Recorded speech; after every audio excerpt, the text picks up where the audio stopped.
जय गोदा जय गोदा गोदा जय गोदा जय श्री गोदा।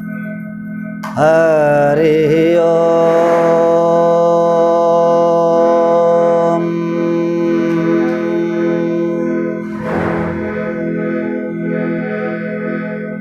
ओम अस्मद्गुरुभ्यो नमः। ओम अस्मत्परम गुरुभ्यो नमः। ओम अस्मत्सर्वगुरुभ्यो नमः। श्रीमते रामानुजाय नमः। लक्ष्मीनाथ समारंभा नाथयामुन मध्यमा अस्मदाचार्य पर्यन्तां वन्दे गुरु परम्पराम्। काश्यपान्मय संजातं नारायण पदाश्रितं श्रीमन्नारायणं वन्दे यतीश्वर श्रियाजुषम्। तस्मै रामानुजार्याय नमः परमयोगिने।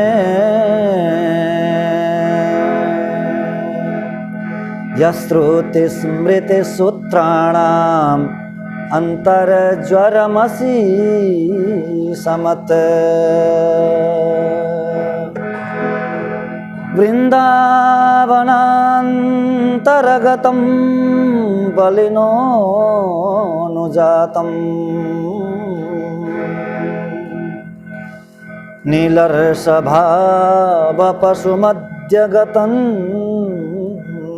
दिदृक्षु। दृष्टस्त्वया किमिति याः सखी जनं सा गोदा स्वयं रमयते तुह्यरङ्गराजम्।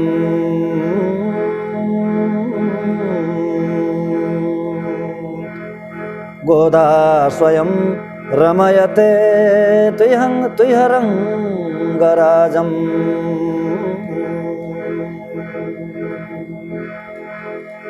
गोदा विभूषण सुरं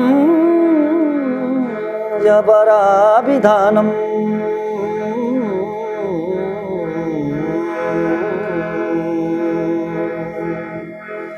वृन्दावनावनिनिधिं करुणैकतानम्।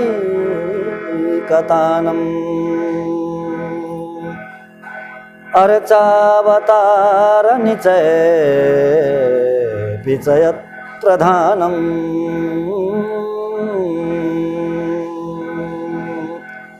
तदरङ्गदेशिकधनं शरणं शराणे।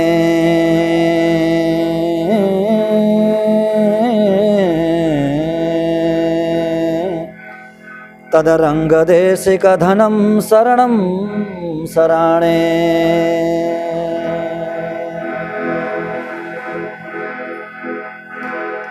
ॐ सहना भवतु सहनौ भुनक्तु सह वीर्यं करवावहै तेजस्विनामधीतमस्तु मा विद्विषावहै। ॐ शान्ति शान्ति शान्तिः। हरिः ॐ।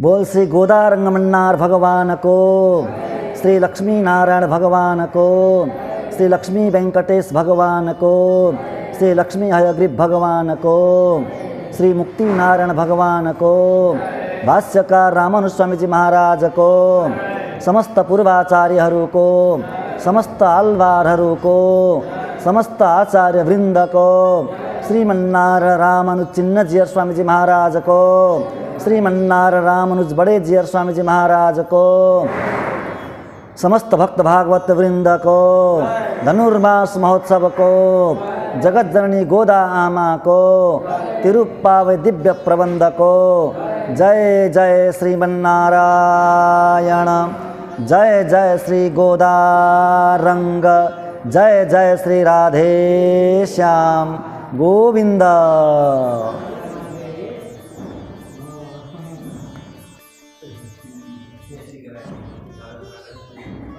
निखिल हेय प्रत्यनीक कल्याणैकतान श्वेतर समस्त वस्तु विलक्षण ज्ञानंदैक स्वरूप असंख्येय कल्याण गुणगणौघ महारणव सत्य काम सत्य संकल्प सर्वाधार जगदाधार ममाधार सृष्टि स्थिति प्रलयकर्ता भक्तवांछा कल्पतरु शरणागत वत्सल भक्तवत्सल परब्रह्म परमात्मा श्रीपति भगवान श्री लक्ष्मी नारायण श्री गोदा रंगमन्नार का महती कृपा कटाक्षद्वारा सदा चाहिँ आज पनि हामी सबै भगवानको यो अत्यन्त दिव्य सान्निध्यमा विराजमान भएर भगवानकै अत्यन्त रहस्यमय चर्चालाई श्रवण गर्दैछौँ, हामी आस्वादन गर्दैछौँ।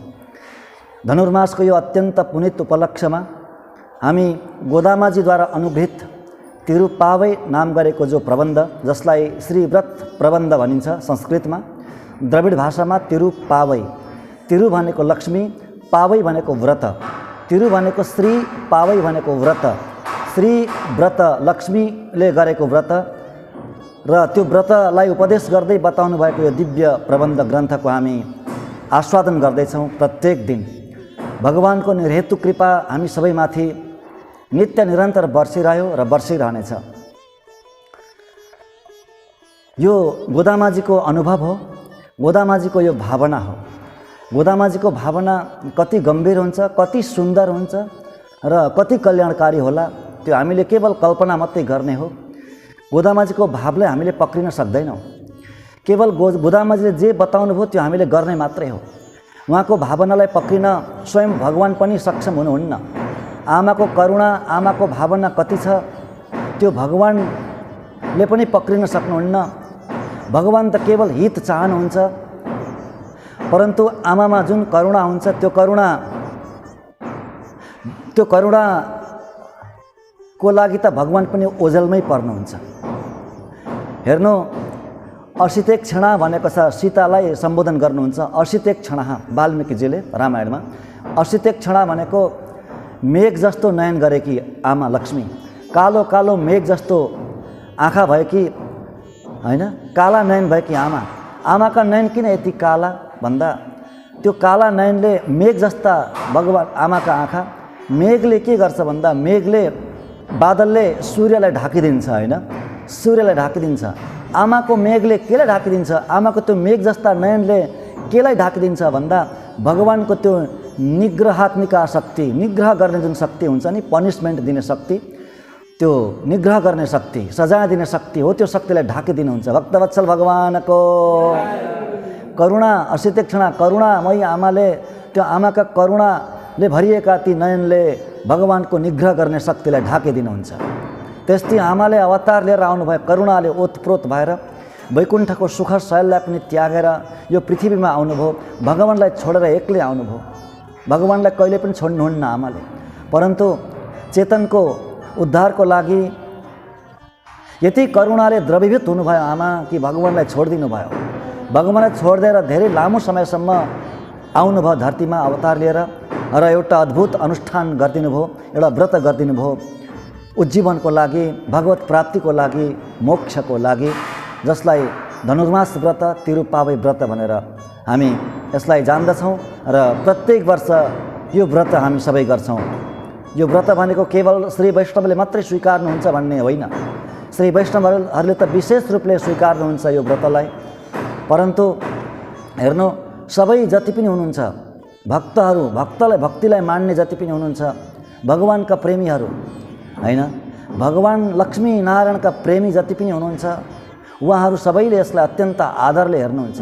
तिरुबाडी पुरम मार्गडी तिङ्गल आयो, मार्गडी तिङ्गल आयो भनेर धेरै अगाडिदेखि नै यसको गौरव गर्नुहुन्छ। यसलाई, यो महिनालाई गौरवको रूपले लिनुहुन्छ र उत्सव मनाउनुहुन्छ सबैले।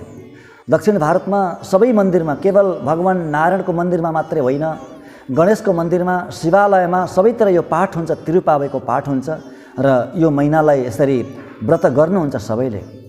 आमाहरूले विशेष गरेर दक्षिण भारतमा यसलाई विशेष रूपले स्वीकार्नुहुन्छ, विशेष रूपले यसको आनन्द लिनुहुन्छ आमाहरूलाई प्राय सबैलाई, श्री वैष्णवलाई मात्रै होइन अरू सबैलाई पनि प्राय कण्ठस्थ हुन्छ तिरुप्पावै, नाचियार तिरुमणी। अनि यो विशेष गरेर तिरुप्पावै कण्ठस्थ हुन्छ र यो अत्यन्त विलक्षण महिना र यो विलक्षण शास्त्र, यो विलक्षण महिनामा हामी अत्यन्तै विलक्षण शास्त्रको हामी आस्वादन गर्दैछौँ।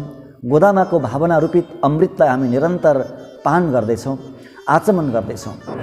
रामानुज स्वामीजीले भन्नुहुन्थ्यो, गोदामाजीको यो भावनालाई गोदामाजी नै जान्नुहुन्छ, हामीले जान्न सक्दैनौँ भन्नुहुन्थ्यो। त्यस्तो अति नै गम्भीर यो भावना हो। त्यो भावनाको अत्यन्त त्यो गहिराइमा पुग्न हामी सक्दैनौँ, परन्तु सर्फेसमा गएर, सतहमा गएर अलिकति आचमन त पक्कै गर्न सकिन्छ। हामी त्यही आचमन गर्दैछौँ। भक्तवत्सल भगवानको हेर्नु, गोदामाजीले अवतार लिएर आउनुभयो जगतमा। कलियुग सुरु भएको 87 वर्ष पुरा भइसकेपछि आमाको अवतार भएको थियो। अवतार लिएर आएर जगतमा गोदामाजीका तीनटा इच्छा थिए गोदामाजीका। ती तीनटा इच्छा, एउटा इच्छा मात्रै गोदामाजीले आफै आफ्नो जीवनमा पुरा गर्नुभयो आफैले, अरू दुईटा इच्छा पुरा गर्न पाउनु भएको थिएन। तीनटा इच्छा के थिए गोदामाजीका? एउटा इच्छा भगवानसँग विवाह गर्ने, भगवानसँग नै मात्रै विवाह गर्ने एउटा इच्छा थियो, पहिलो इच्छा गोदामाजीको। अर्को इच्छा थियो भगवानसँग विवाह गरिसकेर भगवानलाई 1008 घडा पायस भोग लगाउने, 1000 घडा पायस खीर भोग लगाउने अर्को इच्छा थियो। अनि अर्को अन्तिम इच्छा थियो भगवानसँग नित्य निरन्तर व्रजमा वृन्दावनमा विहार गर्ने, त्यो इच्छा थियो।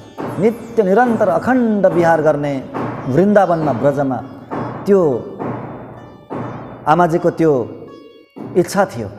एउटा मात्रै इच्छा पुरा गर्न पाउनुभयो गोदामाजीले आफ्नो जीवनकालमा, भगवानसँगको विवाह। त्यो भगवानसँगको विवाह पुरा भयो, विवाह गर्नुभयो, सक्यो। अरू दुईटा काम बाँकी नै थियो। पछि रामानुज स्वामीजीको अवतार भयो। रामानुज स्वामीजीले यो धेरै विचार गर्नुभएछ, धेरै चिन्तन मनन गर्नुभएछ होइन। एउटा इच्छा त पुरा भयो, अरू दुईटा इच्छा त बाँकी नै छन्, अब के गर्ने? अनि एउटा इच्छा गोदामाजीले रामानुज स्वामीजीले पुरा गरिदिनु भयो।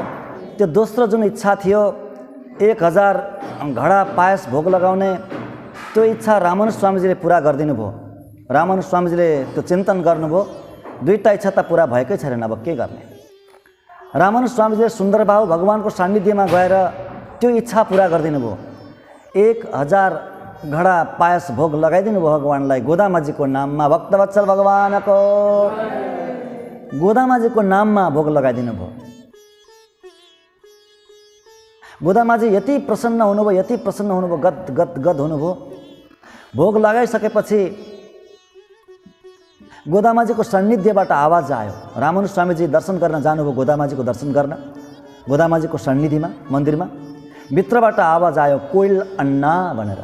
कोइल अन्ना, अन्ना भनेको दाजु, द्रविड भाषामा अन्ना भनेको दाजु, कोइल भनेको मन्दिर, मन्दिरमा बस्ने दाजु भन्नुभएछ भित्रबाट। कोइल भनेको श्रीरङ्गम, मन्दिर भनेको श्रीरङ्गमलाई नै बुझिन्छ। श्रीरङ्गम नै प्रधान मन्दिर हो। हजारौँ मन्दिर भए पनि, लाखौँ मन्दिर भए पनि प्रधान मन्दिर भनेको श्रीरङ्गम नै हो। रङ्गनाथ भगवान नै प्रधान देवता हुनुहुन्छ होइन। कोइल अन्ना भन्नुभयो, हे मन्दिरमा बस्ने दाजु भनेर आवाज आयो भित्रबाट। रामानुज स्वामीजी विवल हुनुभयो, गद हुनुभयो। असुरका धारा बगे। मलाई आमाले दाजु बनाउनु भयो आज है, जगतजननी आमाले दाजु बनाउनु भयो। अनि रामानुज स्वामीजीको एउटा नामै पर्यो, गोदाग्रज। ओम श्री गोदाग्रजाय नमः। 108 नाममा आउँछ गोदाग्रज। गोदाका अग्रज भनेको दाजु। रामानुज स्वामीजीलाई दाजु बनाउनु भयो गोदामाजीले प्रसन्न भएर। यसरी रामानुज स्वामीजीले दोस्रो इच्छा पुरा गरिदिनु भयो। अब तेस्रो इच्छा बाँकी नै छ।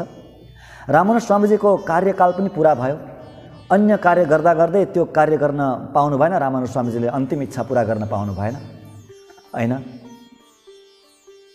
दुर्वादसँग लड्नु थियो होइन। दुर्मत जो फैलाएका थिए त्यसलाई परास्त गरेर वास्तविक मत जुन हो, वेदको मत, त्यसलाई स्थापना गर्नु थियो। त्यतापट्टि लाग्नुभयो रामानुज स्वामीजी। त्यो इच्छा बाँकी नै थियो गोदामाजीको। रामानुज स्वामीजीले पुरा गर्न पाउनु भएन अन्तिम इच्छा। कुन इच्छा थियो अन्तिम इच्छा? भगवानसँग नित्य निरन्तर ब्रजमा विहार गर्ने हैन। अनि हेर्नु, आजभन्दा लगभग 200 वर्ष अगाडि रामानुज स्वामीजीको फेरि अवतार भयो, रङ्गदेशिक स्वामीजीको रूपमा अवतार भयो, दक्षिण भारतमै अवतार भयो स्वामीजीको। त्यो इच्छा पूरा गर्नको लागि स्वयं रामानुज स्वामीजीले फेरि अवतार लिएर आउनुभयो। गोदामाजीको अन्तिम इच्छा पूरा गर्नकै लागि आउनुभएको रामानुज स्वामीजी, रङ्गदेशिक स्वामीजी। दक्षिण भारतमा अवतार भयो र उत्तर भारतमा आउनुभयो, गोवर्धनमा आउनुभयो, त्यहाँ विराजमान हुनुभयो र एउटा विशाल मन्दिर बनाउनुभयो वृन्दावनमा, रङ्गनाथ मन्दिर। त्यो उत्तर भारतकै सबैभन्दा ठुलो मन्दिर हो रङ्गनाथ मन्दिर। सुनको खम्बावाला मन्दिर भनेर पनि चिनिन्छ त्यो मन्दिरलाई। धेरै ठुलो मन्दिर छ। लगभग 7-8 वर्ष लगाएर मन्दिर निर्माण गर्नुभयो, विशाल मन्दिर स्वामीजीले। गोदामाजीले दक्षिणबाटै लिएर आउनुभयो र त्यहाँ विराजमान गराउनुभयो, प्रतिष्ठित गराउनुभयो गोदामाजीलाई। र यो अन्तिम इच्छा थियो, त्यो पुरा गरिदिनु भयो रामानुज स्वामीजीले, रङ्गदेशिक स्वामीजीले। र अहिले पनि त्यो नित्य निरन्तर विहारको हामी अनुभव गर्न पाउँछौँ त्यहाँ गयौँ भने। भगवान नित्य विहार गर्नुहुन्छ, नित्य निरन्तर त्यहाँ गोदामाजी भगवानसँग विहार गर्नुहुन्छ। त्यो स्तुतिमा म गाउँछु नि, गोदा स्वयं रमयते तुह रङ्गराजम भनेर। रङ्गराज भगवानसँग, रङ्गनाथ भगवानसँग, जो कृष्ण नै हुनुहुन्छ, ब्रजको भगवान कृष्ण नै हुनुहुन्छ, उहाँसँग नित्य निरन्तर विहार गर्नुहुन्छ। कति धेरै त्यहाँ उत्सव हुन्छन्, 360 दिन हुन्छन्, 365 दिन हुन्छन् वर्षमा, 380 भन्दा पनि बढी उत्सव हुन्छन् त्यहाँ वर्षमा। त्यो दर्शन गर्न पाइन्छ। त्यसरी विहार गर्नुहुन्छ। यसरी रामानुज स्वामीजीले गोदामाजीका 3टा इच्छा, एउटा त आफैले पुरा गर्नुभयो गोदामाजीले, 2टा इच्छा पुरा गरिदिनु भयो रामानुज स्वामीजीले नै पुरा गर्नुभयो। र पछि अर्को अन्तिम इच्छा रङ्गदेशिक स्वामीजीको रूपमा अवतार लिएर आएर पुरा गरिदिनु भयो गोदामाजीले। र यो सबै गोदामाजीले के को लागि गर्नुभयो भन्दा हाम्रो लागि, चेतनको लागि नै हो केवल। त्यो वृन्दावनमा भगवानसँग विहार गर्नु पनि हाम्रो लागि नै हो, चेतनको लागि नै हो। त्यहाँ गएर दर्शन गरिन्छ नि जीवनमा एकपल्ट न एकपल्ट, त्यो आनन्द, त्यो भगवानको त्यो आनन्द, त्यसको अनुभव गर्न पाइन्छ। बस त्यो हाम्रै लागि त हो नि, हैन? भगवान पनि त हाम्रै लागि आउनुभएको हो नि। यसरी गोदामाजीले जति पनि चेष्टा गर्नुभयो जगतमा, भगवानसँग विवाह गर्नुभयो हाम्रो लागि, हैन? भगवानलाई त्यो भोग लगाउनु भयो, गोदामाजीकै इच्छा थियो त्यो हाम्रो लागि। विहार गर्नुभयो ब्रजमा, त्यो हाम्रो लागि। भगवानलाई भोग लगाउनु भनेको के हो? भगवानलाई भोग अन्नको लगाइन्छ, त्यो अन्न भनेको आत्मा हो। अहमन्नम अहमन्नम अहमन्नम भन्छ जीवात्माले वहाँ वैकुण्ठमा गइसकेपछि। समस्त आत्माहरू भगवानको अन्न, भगवानले स्वीकार्नुहुन्छ। भोग लगाउनु भनेको त्यो प्रतीक हो। आत्मा भगवानलाई अर्पण गरेको वास्तवमा। त्यसरी तात्विक रूपले त्यसरी हेर्नुहुन्छ ज्ञानीले। भगवानलाई भोग जुन सामग्री भोग लगाइन्छ त्यो आत्मा परमात्मालाई अर्पण गरेको हो स्वापदेशमा। त्यसको गम्भीर अर्थमा आत्मालाई अन्न भनेको छ। कसको अन्न? भगवानको अन्न। गोदामाजीले 1000 घडा त्यो पायस भोग लगाउनु भनेको जीवात्माहरू भगवानलाई अर्पण गर्नु भनेको हो। नित्य निरन्तर ब्रजमा गोदामाजी विहार गर्नु भनेको चेतनले पनि नित्य निरन्तर भगवानसँग विहार गर्न पाउनुपर्छ, विहार गर्नुहुन्छ, त्यही नै हो। मोक्ष भएर गइसकेपछि यो चेतन नित्य निरन्तर भगवानसँग विहार गर्न पाउँछ। अखण्ड नित्य निरन्तर, नित्य अखण्ड भगवानसँग रासको आनन्द लिन पाइन्छ। रसो वैसह रसानाम समूह रास। रास भनेकै वैकुण्ठको आनन्द हो, मोक्षानन्द हो। महारास भनेको मोक्षानन्द हो। बस त्यही आनन्द हामीलाई प्रदान गर्नको लागि गोदामाजीले यो प्रबन्ध गाइदिनु भयो, बनाइदिनु भयो, बनाएर भगवानलाई अर्पण गर्नुभयो। र तदनुरूप अनुष्ठान पनि गर्नुभयो 1 महिनाको। यति सुन्दर छ। गोपीहरूलाई उठाउनुहुन्छ, जगाउनुहुन्छ बाहिरबाट, बाहिर र भित्र वार्तालाप हुन्छ। कति सुन्दर वार्तालाप। घर घरमा गएर गोपीलाई उठाउनुहुन्छ, जगाउनुहुन्छ।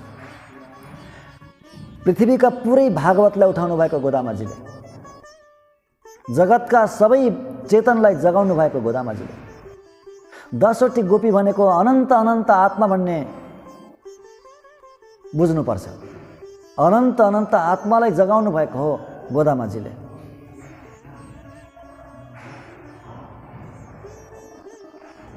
झकझक्याउनु भयो सबलाई। भगवानको चरणारविन्दमा जगाएर कता लानुहुन्छ? भगवानको चरणारविन्दमा लगिदिनुहुन्छ। बस यही नै गोदामाजीको महत्ता हो। यसैले गोदामाजी सर्वोत्कृष्ट सबैभन्दा उत्कृष्ट आमा हुनुहुन्छ। भगवान आउँदा लक्ष्मीजी पनि आउनुभयो, साथमै आउनुभयो। राधाको रूपमा आउनुभयो, रुक्मिणीका रूपमा आउनुभयो, अरू देवीहरूको रूपमा आउनुभयो। परन्तु यति अद्भुत कार्य कसैले पनि गर्नु भएन। कस्तो अद्भुत कार्य? भगवानसँग प्रेम गर्न सिकाउने कार्य।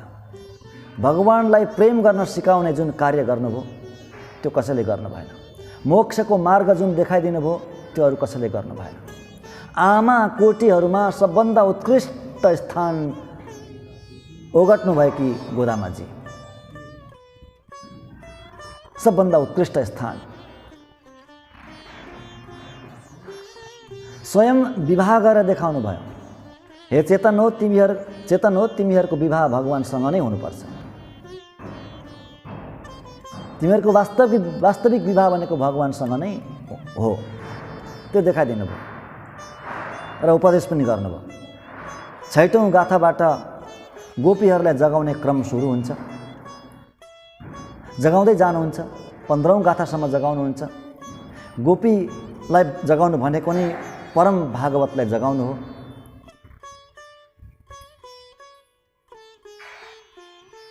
ज्ञानी आलवारकोटीका महापुरुषहरूलाई जगाउनु हो। भित्र सुत्नु भनेको भगवत अनुभवमा अत्यन्त मदहोस भएर त्यो समाधिको अवस्थामा जानु हो। भगवत अनुभवमा डुब्नु हो। त्यस्ता भगवत अनुभवमा डुबेका त्यस्ता महापुरुषलाई बाहिर गोष्ठीमा बोलाउनुहुन्छ। हे महापुरुष, हे ज्ञानी, एक्लै त्यस्तो अनुभव गर्न हुँदैन। भगवत अनुभव एक्लै गर्न हुँदैन। मिठो वस्तु एक्लै खाएको दोष लाग्छ। शास्त्रले बताएको छ क्या, त्यो दोष बताएको छ शास्त्रले। मिठो वस्तु एक्लै खानु हुँदैन भनेर। त्यसैले कोठाभित्र बसेर भगवानको चिन्तन गर्ने होइन, भगवत अनुभव गर्ने होइन। भागवतको गोष्ठीमा भगवत अनुभव गर्ने हो, आफ्नो अनुभव बाँड्ने हो।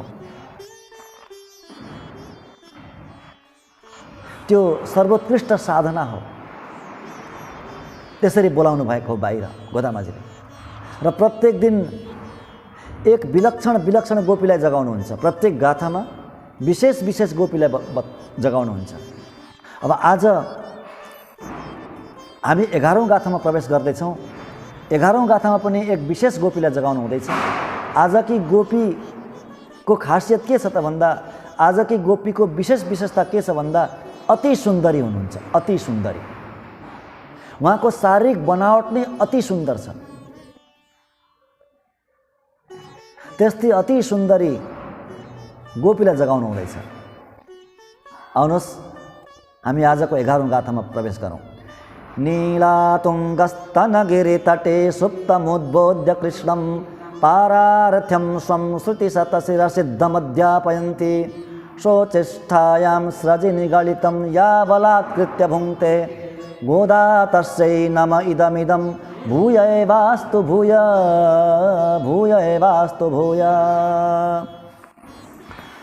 कत्तु करवै कळंगल पलकरंद सेत्तार तिरलडिय सेंद्रु सेरुचयम कुत्त मुन्निलाद कोबलर्दम पोर्कोडिये पुत्तर बलगुल पुनः मैले पदुराय सुत्तत्तु तोड़ी मालेल्लारं बंदो நின்முத்தம் புகுந்து முயில் வண்பன் பேர்பாட செத்தாதே பேசாதே செல்வ பெண்டாட்டி நீ எத்தும் कुरंगुम परुडेलो रेम्बाबाई। यो आजको 11औं पासुरम 11औं गाथा गोदामाजीले समस्त चेतनको लागि गाइदिनु भएको। अब यो गाथामा के भन्नुभयो गोदामाजीले हामी सरसर्ती नेपालीमा श्रवण गर्छौँ। त्यस पछाडि आजको गाथामा पनि विशेष स्वापदेश नै छ, विशेष गरेर पुरै स्वापदेश नै छ। साह्रै सुन्दर, साह्रै दिव्य। कत्तु करवै कलङ्गल पल करन्दो, कत्तु करवै कलङ्गल पल करन्दो। कत्तु करवै भनेको बाछा सहितका गाईहरू, धेरै गाईहरू, पल भनेको धेरै, बाछा सहितका धेरै धेरै गाईहरू दुहुने, गोपमा जन्मिएकी, गोपकुलमा जन्मिएकी हे गोपी भन्नु हुँदैछ। बाछा सहित धेरै धेरै गाईहरू दुहुने गोप वंशमा जन्मिएकी हे स्वर्णलते, स्वर्ण जस्तो लता गरेकी पोर्कोडिए। अनि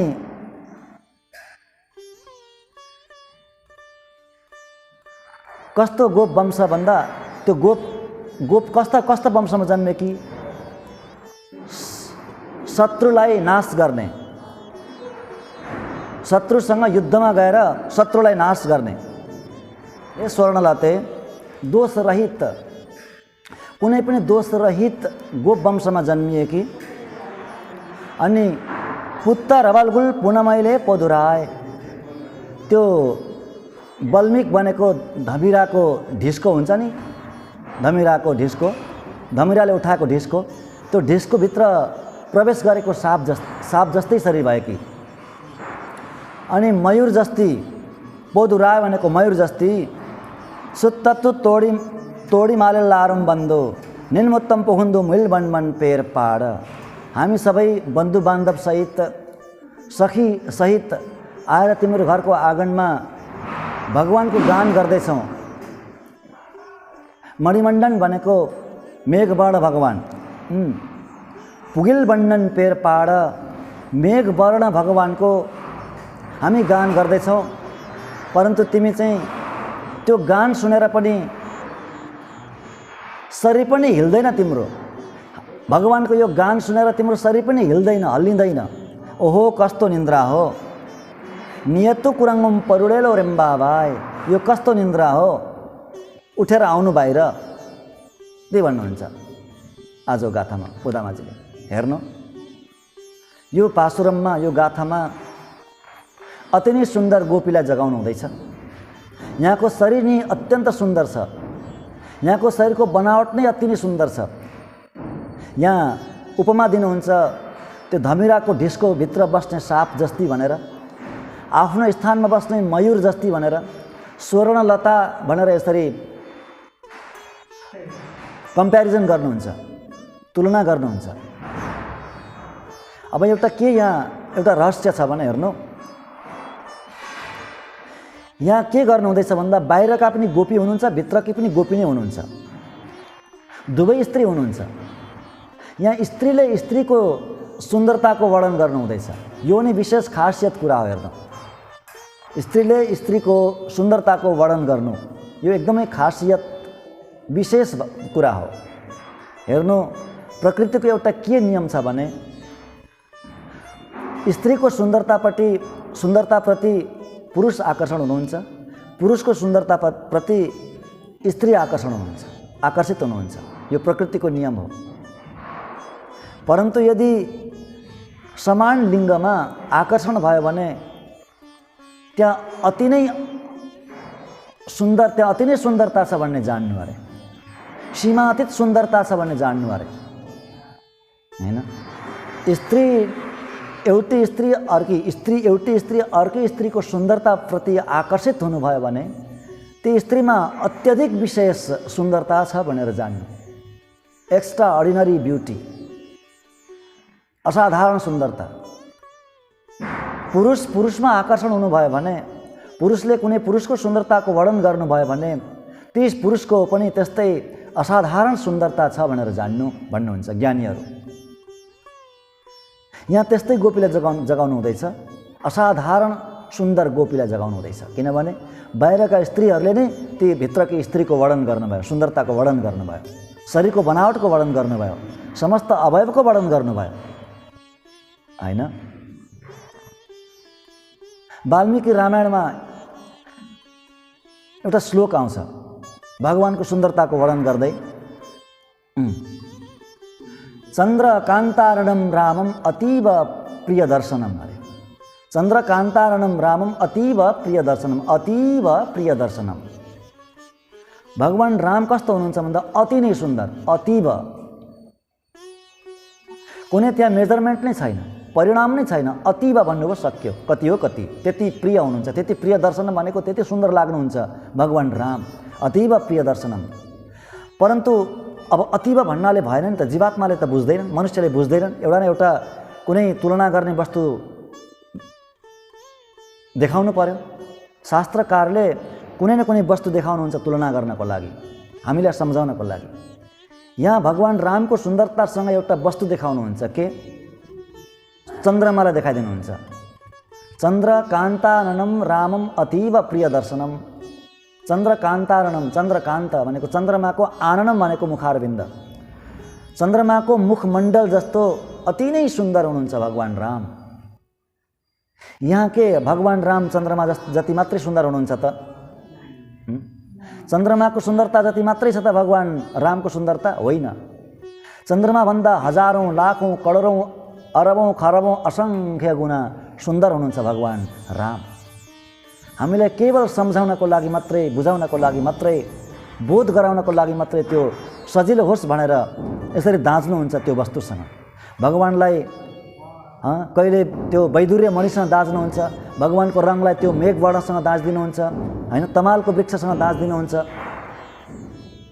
त्यति मात्रै सुन्दर होइन, अतीव अतीव प्रिय दर्शन, अति नै सुन्दर हुनुहुन्छ।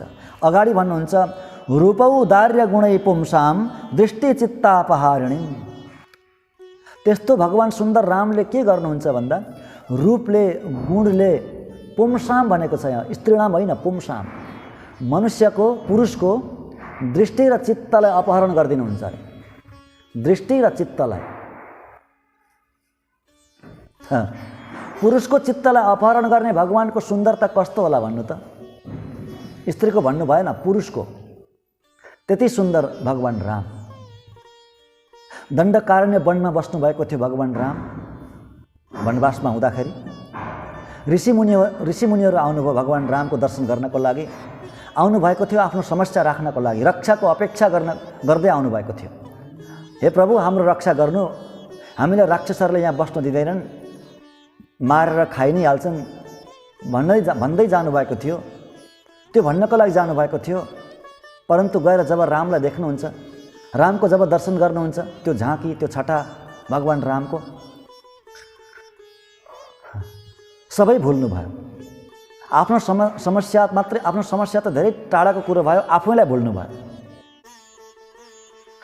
आफू को हो र यहाँ किन आएको र कहाँ छौँ त्यो सबै भुल्नुभयो ऋषिमुनिहरूले। जपमा मुन्छ त, होममा मुन्छ त, वेदमा मुन्छ त भनेको छ। जप, होम, वेदपाठ सबै भुल्नुभयो, आफूलाई भुल्नुभयो भगवानको दर्शन गरेर, भगवानको सुन्दरताको दर्शन गरेर। ऋषिमुनिहरू त स्त्री बन्नुभएछ त्यहाँ, पुरुष ऋषिमुनिहरू स्त्री बन्नुभयो भगवानलाई देखेर। ओहो, यो कस्तो स्वरूप, यो कस्तो पदार्थ, कस्तो चिज, यस्तो चिजलाई छुन पाए हुन्थ्यो, अङ्कमाल गर्न पाए हुन्थ्यो, चुम्न पाए हुन्थ्यो, आदि आदि भाव प्रकट भयो भित्रबाट। स्त्री बन्नुभयो, भगवान त पुरुष हुनुहुन्छ, पुरुष भगवानलाई देखेर ऋषिमुनिहरू स्त्री बन्नुभयो। भगवानले भावना बुझिहाल्नुभयो, भित्रभित्रै सङ्कल्प गर्नु भगवानले, ऋषिमुनि हो, ठिकै छ, हजुरको यो इच्छा पुरा हुन्छ, म कृष्ण बनेर आउँछु, हजुरहरू गोपी बनेर आउनु, इच्छा पुरा हुन्छ भन्नुभयो। भगवानले मनमा नै सङ्कल्प गर्नुभयो। ब्रजका गोपाङ्गनाहरू, कतिपय गोपाङ्गनाहरू यिनै ऋषिमुनिहरूको अवतार थियो। हेर्नुहोस्, अवतार हुनुहुन्थ्यो भगवान। त्यस्तो पुरुषलाई पनि स्त्री बनाइदिने भगवानको स्वरूप हेर्नु। अब यहाँ एउटा के सन्देह हुन्छ भने भगवान रामले पुरुषको मात्रै चित्त अपहरण गर्नुहुन्थ्यो, स्त्रीको होइन? स्त्रीको गर्नुहुन्न थियो कि के हो? स्त्रीको चाहिँ चित्तलाई अपहरण गर्नुहुन्न थियो भगवान रामले, पुरुषको मात्रै अपहरण गर्नुहुन्थ्यो भन्दा त्यस्तो होइन। यदि त्यस्तो अर्थ लगाइयो भने रस भङ्ग हुन्छ, आनन्दको त्यो रस टप्किँदैन। हेर्नु, स्त्रीको लागि त भन्नै पर्दैन, पुरुषको चित्त अपहरण गर्नुहुन्छ भगवान रामले भने स्त्रीको लागि भन्नै पर्दैन। जसलाई एउटा न्याय भन्छन्, दण्डा पुपिका न्याय, दण्डा पुपिका न्याय, दण्ड आपुपिका न्याय। त्यो न्यायले के बताउँछ भने एउटा सिन्कोमा मालपुवा उनेर राखेको रहेछ। बुझ्नुभयो नि? एउटा सिन्कोमा, लामो सिन्कोमा मालपुवा उनेर राखेको रहेछ। मालपुवा थिएन त्यहाँ, सिन्को पनि थिएन, सिन्को थिएन। त्यो सिन्को मुसाले खाएछ होइन? सिन्को मुसाले खाएछ। अब सिन्को मुसाले खायो, सिन्कै मुसाले खायो भने मालपुवा पनि खायो भनिरहनु पर्छ पर्दैन? सिन्कै खायो भने मालपुवा चाहिँ के गर्यो? खायो नि हो। त्यसलाई दण्डा पुपिका न्याय भन्छ। बुझ्नुभयो नि? हो, त्यही हो। पुरुषको चित्त अपहरण गर्नुहुन्छ भगवान रामले भने स्त्रीको लागि भन्नै पर्दैन होइन? चन्द्राकान्ताननं रामम अतीव प्रिय दर्शनम होइन? बस त्यस्तै गोपी, एक गोपीलाई जगाउनु हुँदैछ, अति नै सुन्दर गोपी, स्त्रीले पनि प्रशंसा गर्ने गोपी। महाभारतमा एउटा अर्को पनि प्रसङ्ग आउँछ, द्रौपदीको सुन्दरताको वर्णन आउँछ। द्रौपदी कति सुन्दर हुनुहुन्थ्यो भने स्त्रीलाई पुरुष बनाइदिने अरे। द्रौपदीको सुन्दरता चाहिँ कस्तो अरे भने स्त्रीहरूलाई पुरुष बनाइदिने। रानी हुनुहुन्थ्यो द्रौपदी, सेविकाहरू थिए, अनि द्रौपदीलाई स्नान गराउनुहुन्थ्यो अरे ती सेविकाहरूले। त्यो स्नान गराउँदाखेरि ती स्त्रीहरू पुरुष बन्नुहुन्थ्यो अरे, पुरुष भाव प्रकट हुन्थ्यो। यो रूप हेर्नको लागि स्त्री भएर कुनै फाइदा छैन, पुरुष भएर हेर्नुपर्छ। पुरुष भाव प्रकट हुन्थ्यो। भगवानलाई दर्शन गर्ने पुरुषहरू स्त्री बने जस्तै द्रौपदीलाई दर्शन गर्ने स्त्रीहरू पुरुष बन्नुहुन्थ्यो क्या। त्यो विलक्षण रस हो। त्यस्तो प्रसङ्ग आउँछ महाभारतमा। पाञ्चाल्या पद्मपत्राक्षा स्नायन्त्या जघनं घनं या स्त्रियो दृष्टवत्यस्ता पुंभावं मनसा ययुः। पुंभावं मनसा ययुः, मनमा उनीहरूको पुरुष भाव प्रकट भयो। यस्तो भगवानको जस्तै, भगवानको त्यो रूप जस्तै, द्रौपदीको त्यो रूप जस्तै एक विशेष गोपीलाई जगाउनु भयो, आज जगाउनु हुँदैछ। अति नै सुन्दर गोपी। बाहिरबाट प्रशंसा गर्नुहुन्छ गोपीको, शारीरिक प्रशंसा गर्नुहुन्छ, शरीरकै प्रशंसा गर्नुहुन्छ, शरीरकै सुन्दरताको प्रशंसा गर्नुहुन्छ। त्यस्तै गोपीलाई जगाउनु हुँदैछ। र यस्तो कुलमा जन्मेकी जो गोपी अत्यन्त धनाढ्य कुल, धेरै गाई, बाछासहितका धेरै गाई पाल्ने त्यो वंश, त्यो कुल, गोपकुल। अनि धेरै प्रशस्त मात्रामा अति धेरै दुध दुने, अनि दुध दुहेर अनि शत्रुसँग युद्ध गर्न जाने। युद्ध मैदानमा गएर शत्रुलाई परास्त गरे, नष्ट गर्ने, त्यस्तो कुलमा जन्मेकी गोपी। अनि कुनै पनि दोष रहित, दोष नभएको गोपकुलमा जन्मेकी गोपी, दोष रहित गोपी। अनि कस्ती भन्दा सर्प जस्ती। सर्प सुन्दर हुन्छ हेर्नु, डर लाग्छ, त्यो आफ्नो ठाउँमा छ। डर त लाग्छ परन्तु हेर्दाखेरि सुन्दर हुन्छ, साप सुन्दर हुन्छ। त्यो पनि के भन्नुहुन्छ भन्दा त्यसमा पनि त्यो बल्मिक भनेको धमिराले माटो उठाउँछ नि हो, त्यो धमिराले उठाएको माटो भित्र खोल हुन्छ। त्यो खोलभित्र पस्दै गरेको साप पछाडि पनि ठुलो हुन्छ, भित्र पसिसकेपछि ठुलो हुन्छ। त्यो बीचको भाग हुन्छ नि, त्यो प्वालमा छिर्दै गरेको त्यो प्वालको भाग सानो हुन्छ त्यो सापको।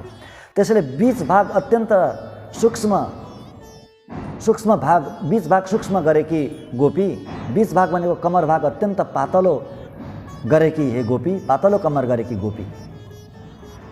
अनि मयूर जस्ती गोपी, मयूर पनि त अति सुन्दर हुन्छ हेर्नको लागि। मयूर जस्ती एक गोपी बाहिर उठ्नु, हामी सखीहरूसहित, सबै बन्धुसहित, यहाँ बन्धु बान्धव पनि जोड्नुहुन्छ। बन्धु बान्धव सहित तिम्रो आँगनमा आएर हामी मेघवर्ण भगवानको गान गर्दैछौँ। मेघवर्ण भगवान कृष्ण, भगवान नारायण। मुगिल बन्धन पेरपार, मुगिल बन्धन भनेको मेघवर्ण भगवानको हामी नाम उच्चारण गर्दैछौँ, गान गर्दैछौँ। त्यो सुनेर जाग्ने उठ्ने कुरा त होइन, चट पनि पटाउँदिनौ, कुनै चेष्टा नै गर्दिनौ। यो कस्तो कस्तो निन्द्रा हो, अहो कस्तो निन्द्रा भन्नुहुन्छ। अब यहाँ हेर्नु, यो शरीरको सुन्दरताको वर्णन गर्नुमा के रहस्य छ, यसको स्वापदेशमा के छ? श्री वचनमा अत्यन्त सुन्दर प्रसङ्ग बताउनुहुन्छ पिल्लै लोकाचार्य स्वामीजी श्री वचन भूषणमा। हेर्नु, गुरु शिष्यमा कस्तो भाव हुनुपर्छ, ध्यान दिएर श्रवण गरी वत्सलाई, एकदम ध्यान दिएर। अलिकति पनि अन्य मनस्क भयो भने फेरि बोध हुन अलिक गाह्रै हुन्छ क्या। गुरु र शिष्यमा कस्तो भाव हुनुपर्छ, शिष्यले गुरुप्रति कस्तो भाव गर्ने, कस्तो भाव राख्ने, हैन, के कामना गर्ने, गुरुप्रति के कामना गर्ने, गुरुप्रति कस्तो मङ्गलाशासन गर्ने, अनि गुरुले शिष्यप्रति कस्तो भाव राख्ने, कस्तो कामना गर्ने, कस्तो मङ्गलाशासन गर्ने। श्री वचन भूषणमा एउटा चूडिका बताउनुहुन्छ साह्रै सुन्दर।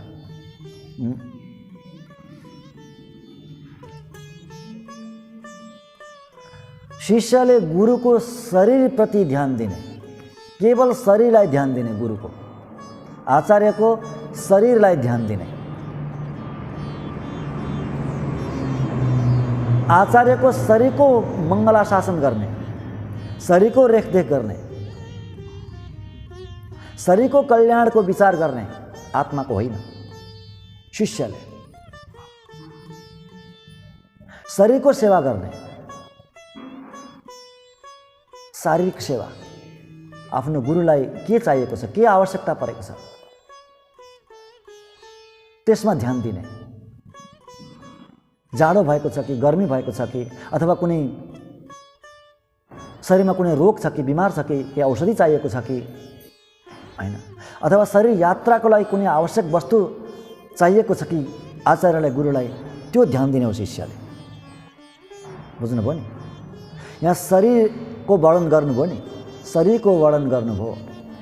भित्र शयन गरेका ती महापुरुष आचार्य हुनुहुन्छ, बाहिरका गोपीहरू शिष्य हुनुहुन्छ। मान्नुहोस्, अहिले स्वापदेशमा शरीरको वर्णन गर्नु भनेको शिष्यले आचार्यको शरीरको ध्यान दिनु हो,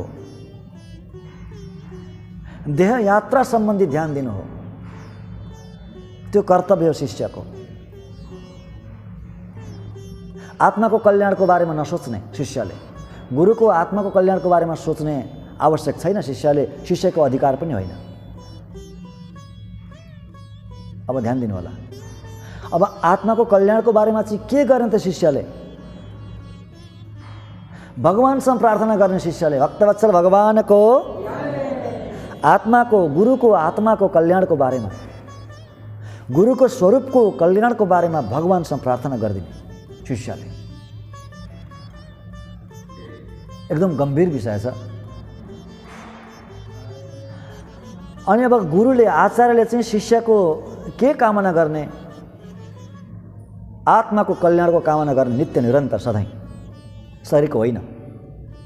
शिष्यको शरीरको मङ्गलको कामना गर्ने होइन, शिष्यको शरीर सम्बन्धी सोच्ने होइन, शरीर यात्रा सम्बन्धी सोच्ने होइन, देह यात्रा सम्बन्धी सोच्ने होइन, उसको कल्याणको बारेमा सोच्ने हो, उसको आत्माको कल्याणको बारेमा सोच्ने हो, आत्माको कल्याणको कामना गर्ने हो नित्य निरन्तर आचार्यले शिष्यको। शिष्यको कल्याण कसरी हुन्छ, आत्माको कल्याण कसरी हुन्छ, उसलाई आत्मज्ञान कसरी हुन्छ, सात्विक मार्गमा सधैँभरि कसरी हिँड्छ, मोक्ष कसरी प्राप्त हुन्छ मेरो शिष्यको, त्यही मात्रै सोच्ने हो आचार्यले शिष्यप्रति। अब शरीरको बारेमा चाहिँ आचार्यले के गर्ने? शरीर यात्राको बारेमा, देह यात्राको बारेमा चाहिँ के गर्ने त आचार्यले भन्दा? भगवानसँग प्रार्थना गर्ने। भक्तवत्सल भगवानको जसरी शिष्यले गुरुको आत्माको कल्याणको बारेमा भगवानसँग प्रार्थना गर्नुहुन्छ, त्यसरी नै आचार्यले शिष्यको शरीरको लागि भगवानसँग प्रार्थना गर्ने। कुनै रोग लागेको छ भने भगवानसँग प्रार्थना गरिदिने हैन। उसलाई कुनै वस्तुको आवश्यक परेको छ भने भगवानसँग प्रार्थना गरिदिने। आफूले चाहिँ केवल आत्माको बारेमा सोच्ने, आत्माको कल्याणको बारेमा सोच्ने। बस यो रहस्य यही हो। आजको पुरै यो गाथाको रहस्य यति नै हो। त्यसैले आजको यो गाथा पनि एकदमै विशेषै गाथा हो, गम्भीर अर्थ बोकेको गाथा हो।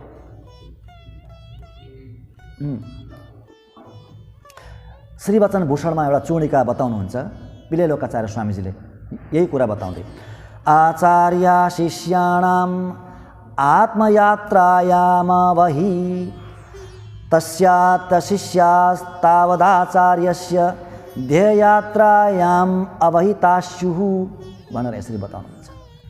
शिष्यले गुरुको शरीरको यात्राको बारेमा सोच्ने, गुरुले शिष्यको आत्माको यात्राको बारेमा सोच्ने, आत्माको यात्राको बारेमा। त्यसैले यी भित्रै गोपीहरूले, बाहिरकी गोपीहरूले भित्र शयन गर्ने ती महापुरुष, ती आचार्यको शरीरको वर्णन गर्नुभयो, शरीरको सुन्दरताको गान गर्नुभयो। अति नै सुन्दर। अब अर्को एउटा विशेष यहाँ शब्द आउँछ पोर्कोडिए भनेर। पोर्कोडिए भनेको स्वर्णलता भनेको, स्वर्णलता। लता भनेको लहरा, स्वर्ण भनेको सुन। हे सुनको लता, सुन जस्ती, सुनको लहरा जस्ती। यहाँ लहरा भन्नुको तात्पर्य के हो? स्वर्ण भनेको त अत्यन्त भोग्य भन्ने अर्थ हुन्छ। स्वर्ण भोग्य हो नि त होइन। सुन कसलाई मन पर्दैन? सुन सबैले चाहनुहुन्छ। स्वर्ण प्राप्ति सबैले चाहनुहुन्छ हैन। भोग्यता भन्ने अर्थ हुन्छ। भगवानका भोग्य, भगवानका अत्यन्त भोग्य। स्वर्ण भनेपछि स्वर्णको अर्थ। अनि लता भनेको के हो? लता भनेको लहरा। हेर्नु, लहरा स्वतन्त्र बाँच्नै सक्दैन हैन। लहरा स्वतन्त्र बाँच्नै सक्दैन। लहरालाई कसैको सपोर्ट चाहिन्छ, जसलाई थाङ्ग्रो भनिन्छ। या त वृक्ष चाहिन्छ या त कुनै थाङ्ग्रो चाहिन्छ, उपग्न हैन। त्यस्तै आत्मा पनि स्वतन्त्र रहनै सक्दैन कहिल्यै पनि। आत्माको स्वरूप नै छैन स्वतन्त्र रहने। यो नित्य निरन्तर भगवानको वस्तु हो। भगवान रूपी थाङ्ग्रामा अथवा भगवान रूपी वृक्षमा मात्र यो बाँच्छ यो आत्मा। भक्तवत्सल भगवानको, भगवान रूपी आचार्य रूपी अथवा भगवान रूपी नै भनौँ, भगवान रूपी त्यो थाङ्ग्रोमा, त्यो वृक्षमा चढ्ने हो यो आत्मा। कहाँसम्म चढ्ने हो? परमपदसम्म नै चढ्ने हो त्यो लहरो रूपी आत्मा। त्यस्ता नित्य निरन्तर परतन्त्र भगवानका अत्यन्त ज्ञानी श्रेष्ठ महापुरुषलाई जगाउनु भयो पोर्कोडिए भनेर। भगवानका अत्यन्त भोग्य र भगवानका अत्यन्त पारतन्त्र। बुझ्नु हुँदैछ नि? भगवानको भोग्य र पारतन्त्र हैन। भगवानका भोग्य र भगवानका परतन्त्र त्यस्ता ज्ञानीलाई जगाउनु भयो। समस्त आत्माको स्वरूप त्यही नै हो।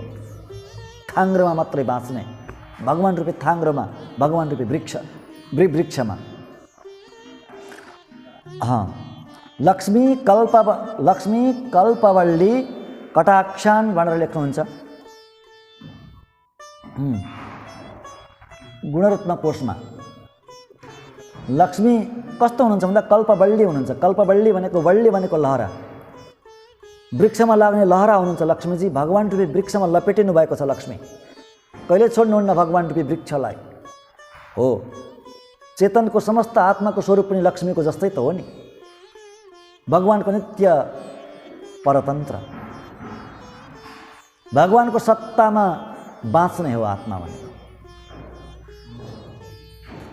अनि हो, त्यस्तै गोपीलाई जगाउनु भयो। ती गोपी कस्तो वंशमा जन्मिएकी त? कस्तो जन्ममा प्रकट भएकी गोपी? अब त्यो गोप वंशको यहाँ विशेषता बताउनुहुन्छ। कत्तु करवै कलपलन्दो। धेरै धेरै बाछासहितका गाईहरूको समूह। पल भनेको धेरै, करन्दो, पलकरन्दो। धेरै धेरै बाछासहितका गाईको समूहलाई पाल्ने गोपमा जन्मिएकी। धेरै गाई दुहुने, बाछासहितका धेरै धेरै गाई दुहुने गोप वंश। अब गोप भनेको, गोपाल भनेको आचार्य नै हुनुहुन्छ। गोपाल भनेको आचार्य नै हो। गोपाल भनेको, गोप भनेको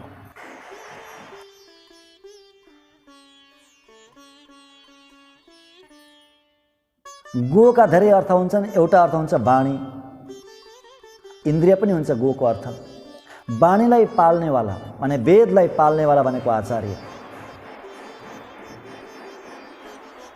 इन्द्रियलाई पाल्नेवाला भनेको इन्द्रियलाई बसमा गर्नेवाला पनि आचार्य। अब यहाँ धेरै दुध दुहुने भनेको धेरै दुध दुहुने, बहुश्रुत, धेरै दुध दुहुनेको अर्थ हुन्छ बहुश्रुत, धेरै श्रवण गर्नुभएका, धेरै धेरै शास्त्रको धेरै चिन्तन गर्नुभएका। शास्त्रले बताउँछ बहुधा श्रोतव्यम बहुभ्य श्रोतव्यम भनेर, बहुधा श्रोतव्यम बहुभ्य श्रोतव्यम, धेरै सुन्नु अरे र धेरैजनासँग सुन्नु अरे हैन। तत्त्वज्ञानको लागि धेरै सुन्नु, धेरैजनासँग सुन्नु, जसलाई बहुश्रुत भनिन्छ। त्यस्ता बहुश्रुत महापुरुषलाई जगाउनु हुँदैछ। धेरै धेरै सुनेका, त्यस्तो वंशमा जन्मेकी, धेरै शास्त्र चिन्तन गर्ने वंशमा जन्मिनुभएका आचार्य, धेरै धेरै तत्त्वको बारेमा धेरै धेरै श्रवण गर्नुभएका, भगवानको स्वरूप रूप गुण र विभूतिको बारेमा धेरै धेरै धेरै धेरै श्रवण गर्नुभएका, त्यस्तो वंशमा जन्मिनुभएका हे ज्ञानी बोलाउनुहुन्छ। यथा गवाम अङ्गेषु तिष्ठन्ति भुवनानि चतुर्दश तथा चतुर्दश विद्याः। हेर्नु, गाईको शरीरमा 14 भुवन हुन्छन् अरे। 14 भुवन भनेको 14 लोक। गाईको शरीरमा 14 वटा लोक हुन्छन्। त्यस्तै आचार्यमा पनि 14 प्रकारका विद्या हुन्छन्। 14 प्रकारका विद्या, तिनै विद्याबाट, तिनै 14 प्रकारका विद्याबाट उपदेशको दुध वर्षिन्छ। आचार्यबाट उपदेश रूपी दुध वर्षिन्छ। त्यस्तो उपदेश वर्षाउने कुलमा जन्मिएका हे महापुरुष,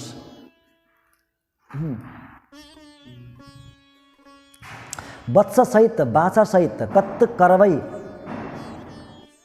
बाछासहितका गाई भनेको शिष्य सहितका आचार्य, बालक शिष्य सहितका आचार्य। अनि बालक चाहिँ शिष्य कसरी हुनुभयो त? शिष्य बालक भनेको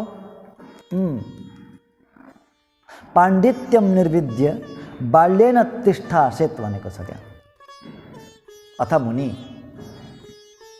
पाण्डित्यलाई त्यागेर मुनिहरू कसरी बस्नुहुन्छ? बालक जस्तो बस्नुहुन्छ, बालक जस्तो भएर बस्नुहुन्छ, नित्य बालक जस्तो भएर, पाण्डित्यलाई त्यागेर,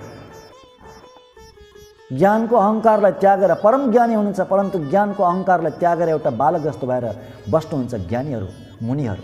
हो त्यस्ता शिष्यलाई साथमा लिएर बस्ने आचार्य। कत्त करवै,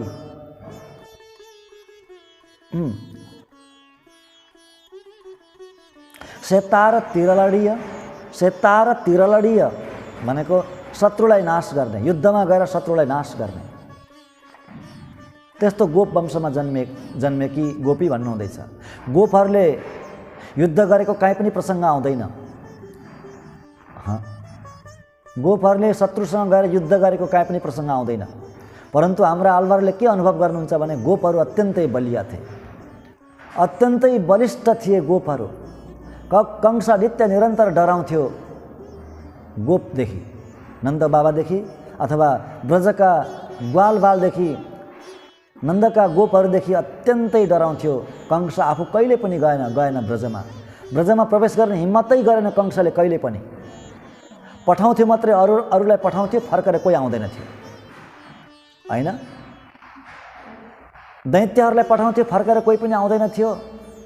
उसले त्यहाँ प्रवेश गर्ने हिम्मतै गरेन कंसले, किनभने गोपहरू अत्यन्तै बलवान थिए, अत्यन्त बलिष्ठ थिए, युद्धमा कुशल थिए। आचार्यहरूको आलवारको अनुभव।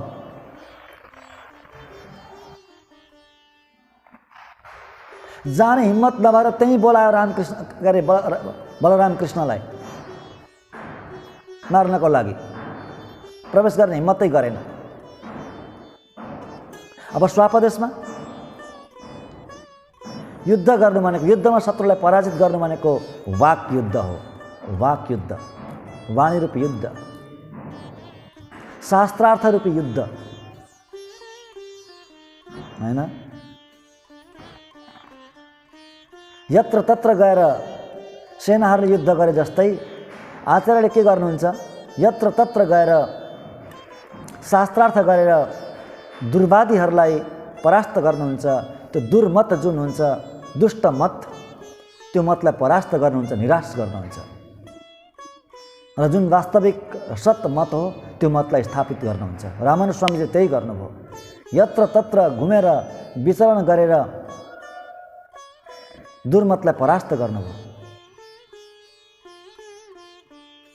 बौद्ध जैन मायावादलाई परास्त गर्नुभयो, नास्तिक मतहरूलाई परास्त गर्नुभयो रामानुज स्वामीजीले। र वास्तविक वेदको जुन मर्म हो त्यो मर्मलाई स्थापित गर्नुभयो।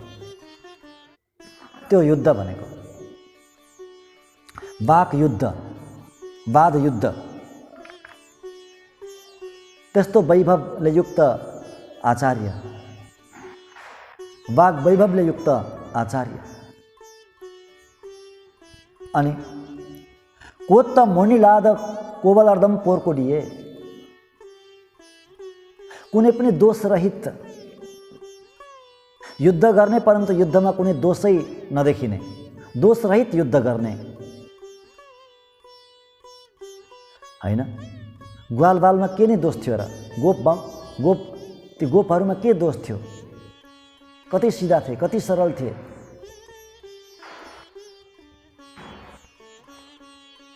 आचार्य हेर्नु, अत्यन्त सरल हुनुहुन्छ, अत्यन्त सिधा हुनुहुन्छ, अत्यन्त भोला हुनुहुन्छ।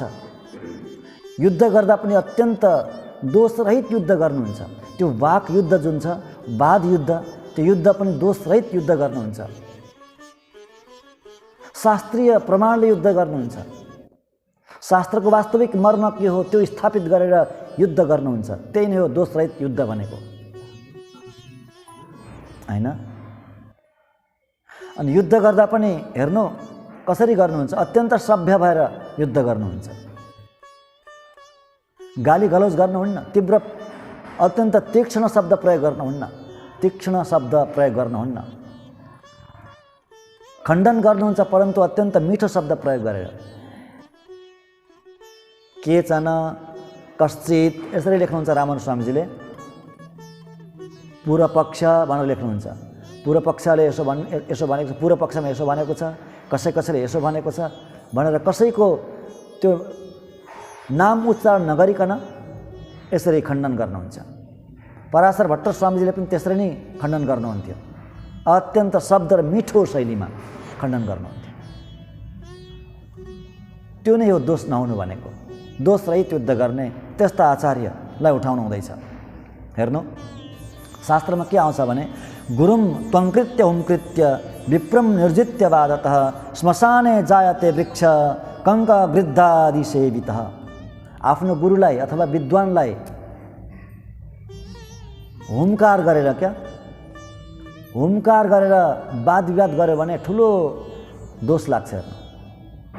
आफ्नो गुरुलाई अथवा कुनै ज्ञानीलाई गाली गलौज सहित, अभिमान सहित, अपमान सहित वाद विवाद गर्यो भने, शास्त्रमा वाद विवाद गर्यो भने त्यो श्मशानको वृक्ष बन्छ अरे। श्मशानको वृक्ष बन्छ जहाँ काग गिद्धहरू आएर बस्छन् मात्रै। त्यसैले त्यस्तो दोषले रहित आचार्य, त्यस्तो नगर्ने आचार्य, हुमकृत्य तुमकृत्य नगर्ने आचार्य, अत्यन्त सभ्य शैलीमा अत्यन्त मिठो गरी शास्त्रार्थ गर्ने आचार्य, वाद युद्ध गर्ने, वाक युद्ध गर्ने आचार्य, त्यस्तो वंशमा जन्मेका यही महापुरुष, त्यस्ता महापुरुषलाई जगाउनु हुँदैछ। अनि पुत्त रबलगुल भनेको त्यो धमिराको ढिस्को भित्र बस्ने साप जस्तै, धमिराको ढिस्को भित्र पस्दै गरेको साप, बीच भाग सानो पातलो र अगाडि र पछाडिको भाग फुकेको। सानो कमर भएकी गोपी भनेको, अब सानो कमर भएकी गोपी भनेको, कमर भनेको बीच भाग हो, कमर भनेको बीच भाग। आचार्यको बीच भाग भनेको के हो त? यहाँ गोपी भनेको त्यस्तो आचार्य हुनुहुन्छ। आचार्यको बीच भाग, आचार्यको कम्मर भनेको के हो? आचार्यको कम्मर भनेको ज्ञान भक्ति वैराग्यले युक्त हुनुहुन्छ आचार्य।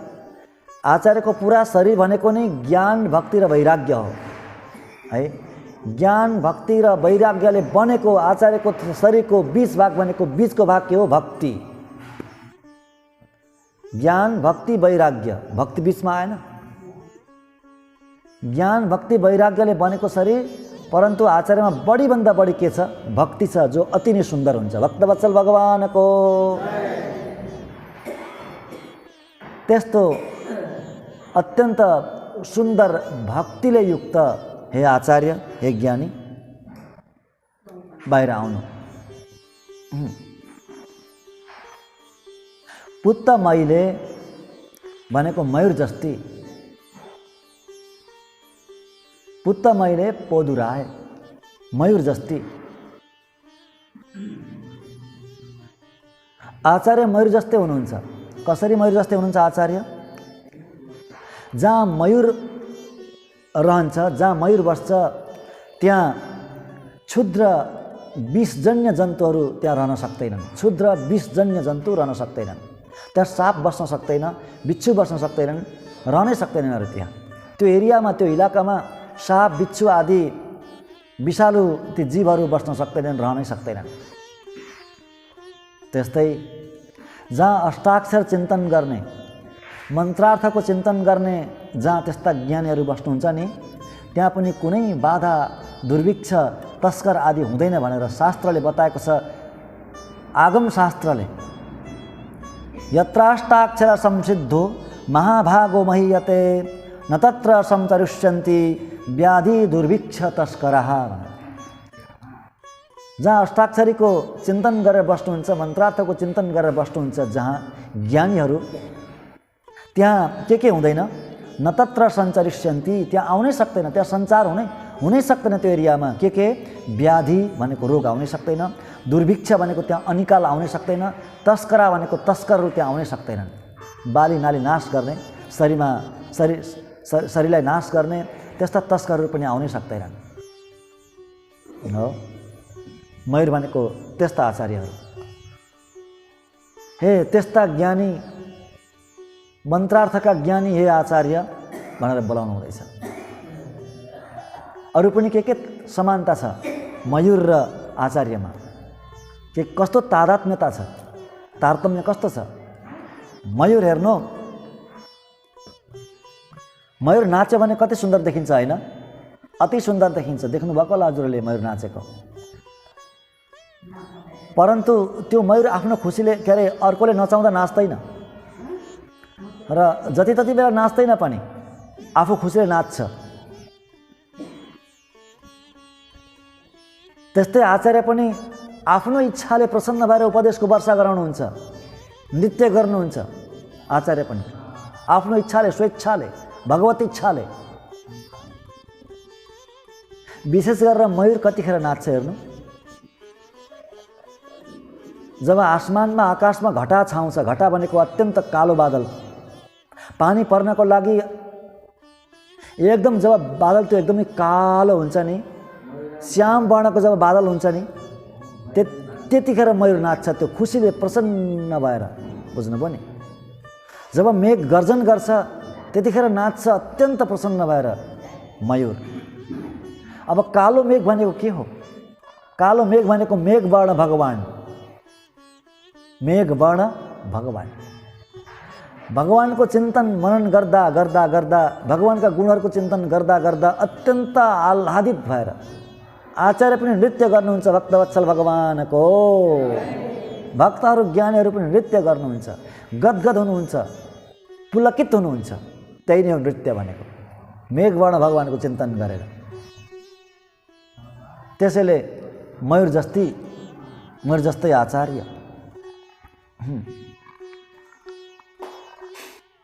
बन्धु बान्धव सहित, सखीहरू सहित हामी तिम्रो आँगनमा आएका छौँ भन्नुभयो।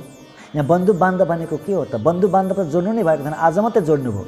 सखीलाई मात्रै लिएर, सखीलाई मात्रै उठाउनु हुँदैछ, तर आजको गाथामा बन्धु बान्धव पनि जोडिदिनु भयो गोदामाजीले। हेर्नु, बन्धु बान्धव भनेको के हो? भागवत सम्बन्ध। भागवत सम्बन्ध सहितको देह सम्बन्ध भक्तवत्सल भगवानको भागवत सम्बन्ध सहितको देह सम्बन्ध शरीर सम्बन्ध जो अत्यन्त स्वीकार्य हुन्छ, ग्राह्य हुन्छ, जो त्याज्य हुँदैन, सुनमा सुगन्ध जस्तो हो। त्यस्ता सम्बन्धीलाई लिएर हामी आएका छौँ। हे गुरुदेव, हे आचार्य, उठेर आउनु, हामी आचार्यको सन्निधिमा जाउँ। अनि शरीरको स्पन्दन नै हुँदैन भन्नुभएको छ। शरीरको स्पन्दन। हामी मेघवर्ण भगवानको गान गर्दै आएका छौँ, परन्तु त्यो गान सुनेर, भगवानको नाम सुनेर पनि हजुर उठ्नुहुन्न, शरीर पनि हल्लाउनुहुन्न, कुनै चेष्टा गर्नुहुन्न। त्यसको तात्पर्य भगवानको चिन्तनले अत्यन्त मदहोस भएर त्यो कुनै चेष्टा गर्नै नसक्ने अवस्था, हल्लिनै नसक्ने अवस्था, अति नै विह्वल भएर स्तब्धताको अवस्था हो। भगवान गाई चराउन जानुहुन्थ्यो जङ्गलमा। वेणु गीतमा आउँछ प्रसङ्ग, एकदमै सुन्दर प्रसङ्ग भागवतमा। जङ्गलमा जानुहुन्थ्यो गाई चराउन भगवान। गाई चर्दैनथे, दिनभरि गाईले घाँस चर्दैनथे अरे जङ्गलमा। बेलुका आउँदा गाई भोकै हुन्थे, पुरै भोकै हुन्थे गाई, किनभने घाँस चर्दैनथे जङ्गलमा। किन चर्दैनथे? भगवानले बन्सी बजाउनुहुन्थ्यो। त्यो बन्सी बजाएपछि त्यो घाँस चर्नै पाउँदैनथे क्या। त्यो बन्सीको आवाजमा अत्यन्त मोहित भएर घाँस चर्ने शक्ति नै, घाँस त्यो टिप्ने शक्ति नै हुन्न थियो ती गाईहरूमा। त्यही बन्सी सुनेर बस्थे, दिन बिताउँथे गाईहरूले पनि। घरमा आउँदा गाई भोकै। भगवानले के गर्नुहुन्थ्यो? सबै गाईलाई बाँधेर, सबै गोपहरूको घरमा जानुहुन्थ्यो गाई, भगवान आफै गाई बाँध्नको लागि। गाई बाँधिसकेर अथवा गोठमा प्रवेश गराएर सबै गाईलाई हातले स्पर्श गरिदिनुहुन्थ्यो। भगवानको कर स्पर्श पाएपछि गाई अघाएर टम्म हुन्थे। त्यस्तो अनुभव गर्नुहुन्छ हाम्रा आलवारहरूले।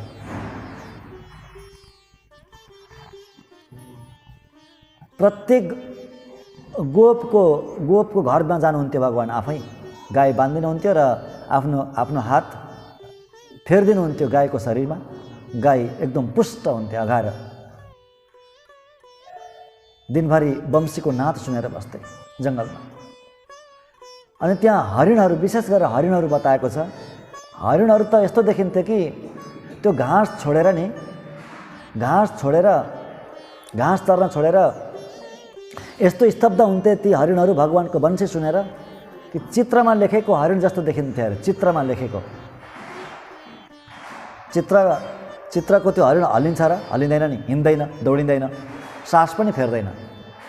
त्यस्तै स्थिति बन्थ्यो ती हरिणहरूको। श्वास नै रोकिन्थ्यो, श्वास नलिकन पनि बाँच्थे ती हरिणहरू। किन बाँच्थे? भगवानको सङ्कल्पले बाँच्थे। सास फेर्नु पर्दैन थियो, किनभने सास फेर्नै बिर्सिन्थे। भक्तवत्सल भगवानको हरिणहरूले सास फेर्नै बिर्सिन्थे भगवानको वंशी सुनेर, परन्तु बाँच्थे। त्यस्तो स्तब्ध भएर बस्थे। बस त्यस्तै गोपी, यी गोपी आज जगाइएकी गोपी, त्यस्तै ज्ञानी, त्यस्तै आचार्य, भगवानका कल्याण गुणलाई सम्झेर श्वास नै फेर्नु नपर्ने, श्वासै नचल्ने। शरीरको स्पन्दन भनेको छ स्पन्दन पनि नगरिकन तिमी सुतेकी छौ भन्नुहुन्छ। स्पन्दन भनेको अलिअलि त हल्लिन्छ नि, श्वास फेर्दा पनि शरीर हल्लिन्छ नि अलिअलि, परन्तु त्यति पनि नहल्लाउने भनेको श्वास नै नफेर्ने। श्वास प्रश्वास नै बन्द भएका महापुरुष भगवानको चिन्तनले, परन्तु बाँचिरहने। त्यस्ता महापुरुषलाई जगाउनु भयो गोदामाजीले। त्यसैले हेर्नु, यो आजको गाथाको विशेष रहस्य यही हो। आचार्यले शिष्यको देह यात्राको चिन्तन गर्ने, शिष्यले आचार्यको देह यात्राको चिन्तन गर्ने, आचार्य शिष्यको आत्माको यात्राको बारेमा चिन्तन गर्ने, आत्माको कल्याणको बारेमा सोच्ने। यो प्रधान रहस्य हो आजको गाथाको। गोदामाजीले यसरी जगाउनु हुँदैछ, जगतलाई झकझक्याउनु हुँदैछ। विशेष शास्त्रको पनि यति गहिराई, यति निचोड, के भन्ने, निचोड पनि कति कति निचोड हैन।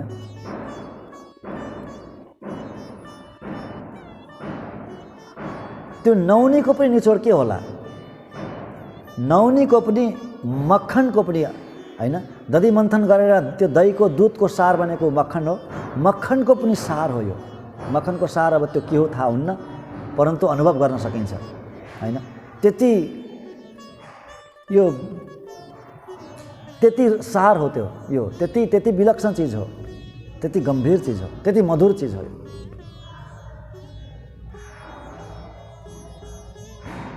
यसलाई के गर्ने, श्रवण गर्ने, श्रवण गरेर मनन गर्ने, मनन गरेर त्यसलाई निधिध्यासितव्य भनेको छ, एउटा ध्यान जस्तो बनाउनु पर्छ हेर्नु, अनि मात्रै त्यो हृदयमा अमिट भएर बस्छ।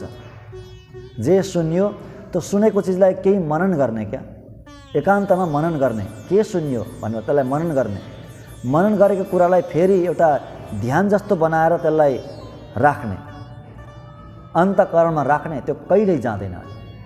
त्यसैले शास्त्रले के बताएको छ, श्रोतव्य, मन्तव्य, निधिध्यासितव्य भनेर बताएको छ।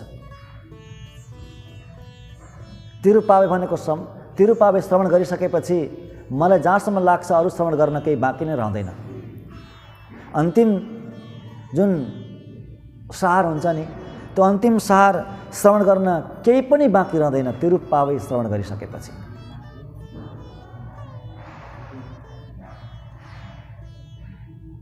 किनभने वेदकै बीजलाई पाइसकेपछि अब के पाउन बाँकी रह्यो भन्नु त, वेदको पनि बिउलाई पाइसकेपछि अब के पाउन बाँकी रह्यो। त्यसैले यसलाई अत्यन्त सावधान भएर श्रवण गर्ने,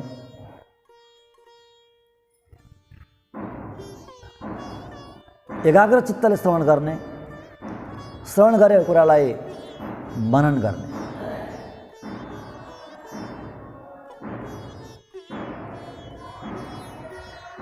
ज्ञानी आचार्यको सँग नै वास्तवमा कल्याणको एक मात्र साधन हो, अर्को केही पनि छैन। ज्ञानी आचार्यको सँग, उहाँहरूको साथ, उहाँहरूको वस्तु बनेर बस्ने, वस्तु भनेको पशु भन्ने होइन नि, फेरि उहाँहरूको वस्तु भनेको उहाँहरूको भएर बस्ने, उहाँहरूको परतन्त्र भएर बस्ने, स्वतन्त्र भएर होइन, कहिले पनि परतन्त्र भएर बस्ने। म नितान्त मेरो आचार्यको परतन्त्र हुँ, म नितान्त भागवतको परतन्त्र हुँ, भित्रैदेखि त्यस्तो भावनाले बस्ने। याभन्दा सरल अर्को कुनै साधनै छैन, याभन्दा सुलभ, सरल र अत्यन्त अमोघ, व्यर्थ नै नजाने यो साधन हो। यही साधन नै गोदामाजीले हामी सबैलाई, यो पृथ्वीका समस्त मनुष्य मात्रलाई, पृथ्वीमा बस्ने सबै मनुष्य मात्रलाई यसरी दिएर जानुभयो। आमाले, भगवानले अवतार लिएर आएर धेरै चेष्टा गर्नुभयो, धेरै धेरै धेरै चेष्टा गर्नुभयो, न अनादिकालदेखि चेष्टा गर्नुभयो भगवानले यही कार्य गर्नको लागि। परन्तु भगवानको पनि त्यो आइडियामा नआएको चाहिँ आमाले गरिदिनु भयो क्या। भगवानको पनि त्यो आइडियामा नआएको आमाले कसरी आइडिया लगाउनु भएछ, यस्तो आइडिया लगाएर यस्तो एउटा बाटो दिनुभयो हामी सबलाई। यति सरल बाटो कि केवल उभिने हो, हिँड्नु पनि पर्दैन। भक्तवत्सल भगवानको जय। उभिने कि बाटो आफै हिँड्छ। लिफ्टमा बस्नु भएको छ नि, अथवा कहीँ एयरपोर्टमा त्यो सिँढी हुन्छ नि, आफै चल्ने सिँढी, बस आफू उभिने हो, आफै चल्छ नि, त्यस्तै बाटो हो यो बाटो भनेको। गोदामाजीले बताएको बाटो, रामानुज स्वामीजीले बताउनु भएको बाटो, रामानुज मार्ग, भगवानको मार्ग हो यो मार्ग यस्तो मार्ग हो, हिँड्नु पर्दैन, उभिनुपर्छ, बाटो आफै हिँड्छ। बाटो आफै हिँड्छ। त्यसैले केवल हामी त उभिने हो। गोदामाजी गोदामाजीसँग उभिने हो आफै लानुहुन्छ गोदामाजीले, अथवा गोदामाजीको काखमा बस्ने हो आफै लानुहुन्छ आमाले, होइन? यसरी हामी श्रवण गर्दैछौँ, यो प्रत्येक दिन श्रवण गर्दै जानेछौँ। आज 11औं दिन हो, हामीसँग छन् अझै 19 दिन जति छन्, अझै 18-19 दिन छन्। यसको आनन्द हामी लिँदै जाँदैछौँ, किनभने हामी सबैलाई गोदामाजीले धेरै ठुलो कृपा वर्षाउनु भएको छ, धेरै ठुलो। जसले हामीले जसले यो श्रवण गर्ने अवसर पायौँ, हामी प्रत्यक्ष रूपले बसेर श्रवण गर्दैछौँ, प्रविधिद्वारा श्रवण गर्दैछौँ, प्रत्यक्ष प्रसारणद्वारा श्रवण गर्दैछौँ, र यही प्रसङ्ग युट्युब मार्फतबाट पनि श्रवण गर्न सकिनेछ, र यसको आनन्द लिन सकिनेछ। यो नै पुरुषार्थ हो यहाँ बसुन्जेलको लागि, जगतमा पृथ्वीमा बसुन्जेलको लागि हासिल गर्ने पुरुषार्थ भनेको नै यही हो। भगवानको कथा श्रवण गर्नु नै जीवनको पुरुषार्थ हो। मोक्षरूपी चरम पुरुषार्थलाई प्राप्त गर्नको लागि यो संसारमा आफूले हासिल गर्नुपर्ने पुरुषार्थ भनेको यही नै हो, भगवत चर्चा श्रवण गर्नु, हैन? सारतम शास्त्रको श्रवण गर्नु। सारतम शास्त्र पनि विभिन्न कोटिका हुन्छन्। असार, अल्पसार, सार, सारतर, सारतम 5 कोटिका शास्त्र हुन्छन्। असार शास्त्र हुन्छन् जसमा कुनै सारै हुँदैन, अनि अल्पसार भनेको अलिअलि सार हुन्छ, अनि सार हुन्छ, अनि धेरै सार हुन्छ, सारतर, अनि सारत भनेको अन्तिम तिरुपावई जस्तो ग्रन्थ, श्रीवचन भूषण जस्तो ग्रन्थ, गीता जस्तो ग्रन्थ, सबैभन्दा सारतम ग्रन्थ भनेको चाहिँ तिरुपावई नै हो। सबैभन्दा सारतम त मन्त्र हो, अष्टाक्षरी हेर्नु, परन्तु त्यो मन्त्र पनि धेरै सूक्ष्म भएकोले गर्दा बोध हुन अलिक कठिन हुन्छ। मन्त्रार्थ श्रवण गर्नुपर्छ, अलिक कठिन हुन्छ बोध हुनलाई। यो तिरुपावई त हेर्नु, रामायण महाभारत जस्तो विशाल ग्रन्थ पनि छैन। मन्त्र अष्टाक्षरी मन्त्र, मूल मन्त्र जस्तो अति नै सूक्ष्म बोधै गर्न नसक्ने त्यति सानो पनि छैन। एकदम 30 गाथाको सबैले बुझ्ने, भाषा अर्कै भए पनि के भयो त, भाषा अर्कै छ, परन्तु आचार्यहरूले सुलभ बनाएर यसलाई संस्कृतमा दिनुभएको छ। संस्कृतमा भइसकेपछि सबै भाषामा हुन्छ। यति सुलभ, यति सरल यो ग्रन्थको हामी यसलाई चिन्तन गर्दै जानेछौँ भन्दै आजको प्रसङ्गबाट बिदा हौँ। हस्त। जय श्रीमन्नारायण, जय जय श्रीमन्नारायण।